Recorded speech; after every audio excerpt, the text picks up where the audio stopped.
हम मिक्की यादव प्रणाम करै छी सब गोटेके अपन चैनल मिथिला की बेटी में। आइ हम एकटा बेटी कुमार लऽ कऽ फेरसँ अयलहुँ। चलू शुरू करै छी। अहाँ सबके नीक लागत तऽ चैनलके सब्सक्राइब कऽ लेब और लाइक और कनि शेयरो कऽ देबै। तऽ चलू शुरू करै छी।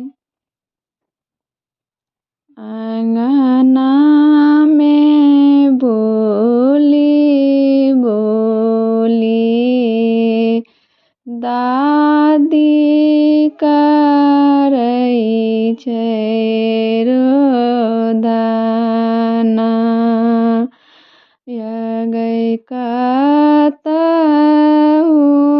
ने देखै छियै पोतीके सूरतिया।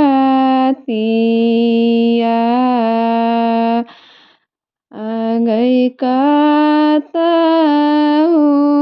ने देखै छियै पोतीके सूरतिया।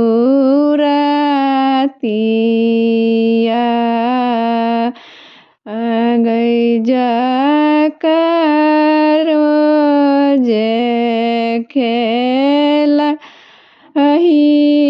गै दादी डाल पर के लाडुआ।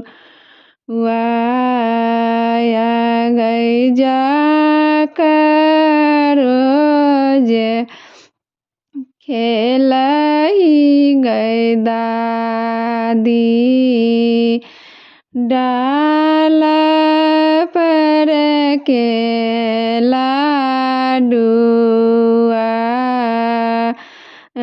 गै से जमैया चोरिया केलकौ हबेलिया केलकौ गै सोनमा। गै से जमैया चोरिया केलकौ हबेलिया केलकौ गै सोनमा। गै आंगना में बोली गै बोली मम्मी करै छै रोदना। गै आंगना में घूमी गै घूमी भाभी करै छै रोदना। गै कतहु नै देखै छियै बेटीके सूरतिया।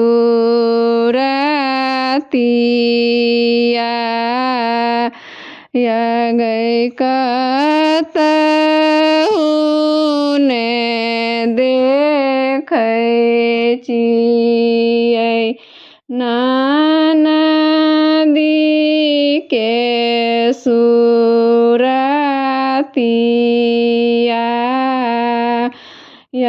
गै जकर जे खेलहि गै मम्मी डाल पर के दहिया। गै जकर जे पेन्हली है भाभी डाल पर के साड़िया। से जमाइया चोरिया के लकौ हवेलिया के लकौ सुना माया है से नंदोसिया चोरिया के लकौ हवेलिया के लकौ है सोना।